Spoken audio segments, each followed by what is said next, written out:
Guys, I'm doing a review on Red Hood and the Outlaws issue 20. I bought it for $2.99 at my local comic book shop. Now, the reason I'm not showing the cover yet is because I want to defend myself first.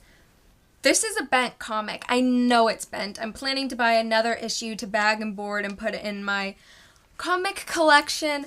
My Nightwing one from my last review, it was noticed that it was a little bit bent.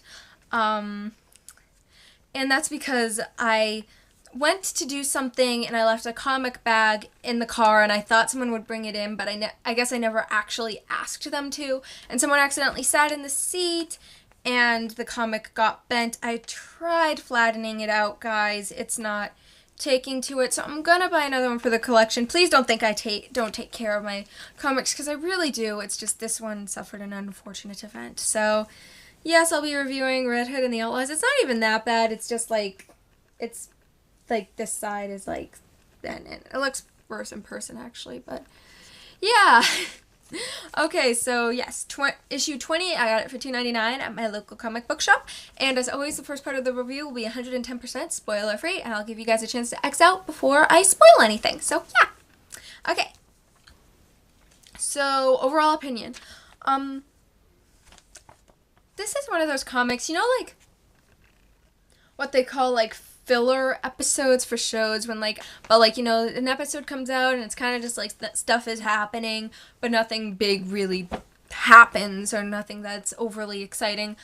Kind of how I felt about this. I was pre-warned by someone that that's what this would happen. Doesn't mean there's nothing interesting in this. It just means there's not like 10 tons of action, but there are things that happen in this that are very exciting, and that people, I think, will find very exciting, and does have me intrigued to pick up the next issue. So I don't think it's a terrible comic. It's definitely one you want to pick up to get the comics after it, but it's one of those comics that's a bit more of, hey, this is happening, let's talk all through the comic and have it all commentary, which I don't mind. But a lot of people kind of like more of the action, and this is kind of lacking in that. So that's my overall opinion. I'll give you guys a chance to X out before I spoil anything. So yeah. I think that should be long enough. Okay, so getting more into the comic, I'm going to be very brief with this because my reviews are so long. And I'm going to try to be brief so I don't spoil too much of it. But yes, if you saw my last Red Hood and the Outlaws review, or if you read the last Red Hood and the Outlaws comic, you'll know Jason Todd went to have his memories of all the things that the darkness touches, like, because he feels like Joker's manipulated his life, so he went and asked this fella to remove everything the darkness touches and give him a chance to start fresh. But in Jason's life, sadly, the darkness touches everything.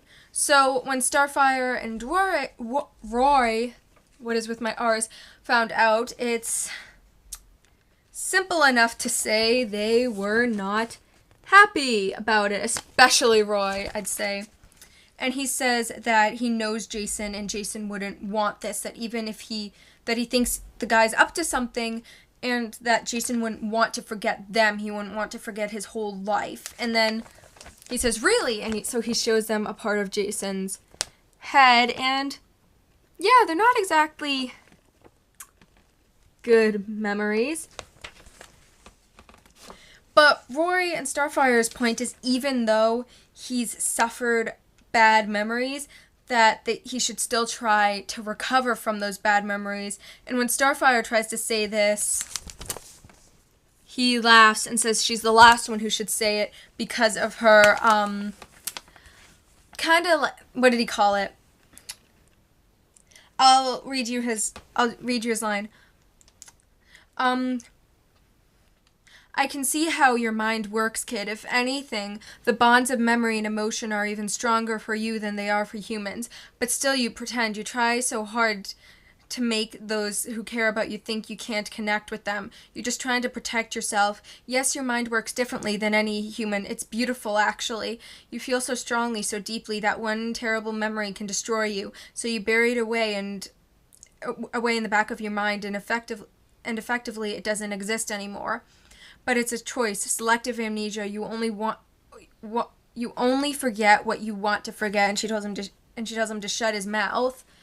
and he then tries to make her remember. She screams, "No, get out of her head." And Roy takes Jason down, and Jason says all of them are crazy. Because he can't remember anything that any of them, and he doesn't know what's going on, and he says, "Stop it.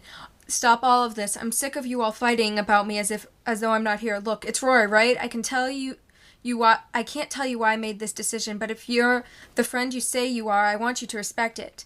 And then Roy says, as his friend, he has to understand Jason would have hated this, and that he hates not having the upper hand.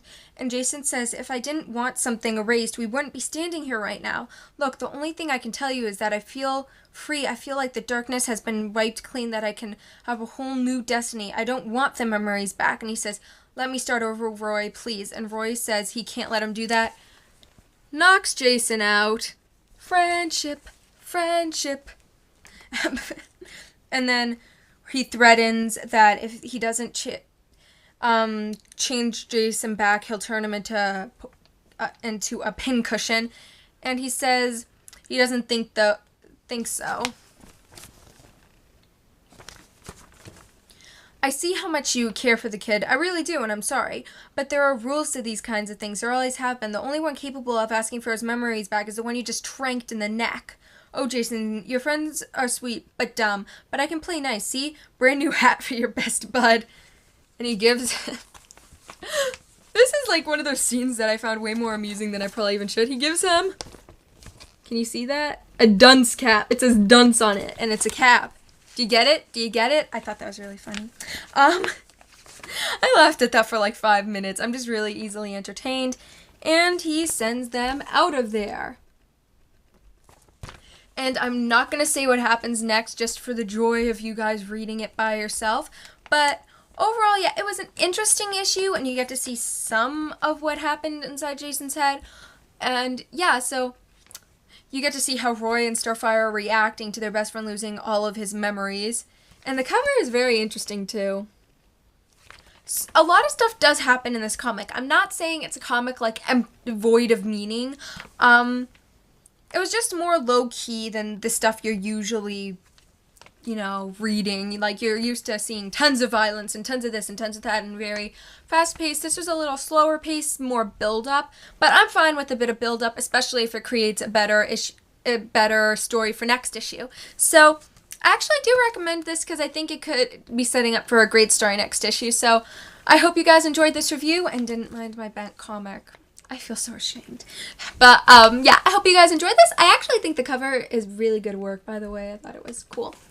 So, yes! And it says, "A life stolen by a thief of memories." Thank you guys for watching and subscribing if you have.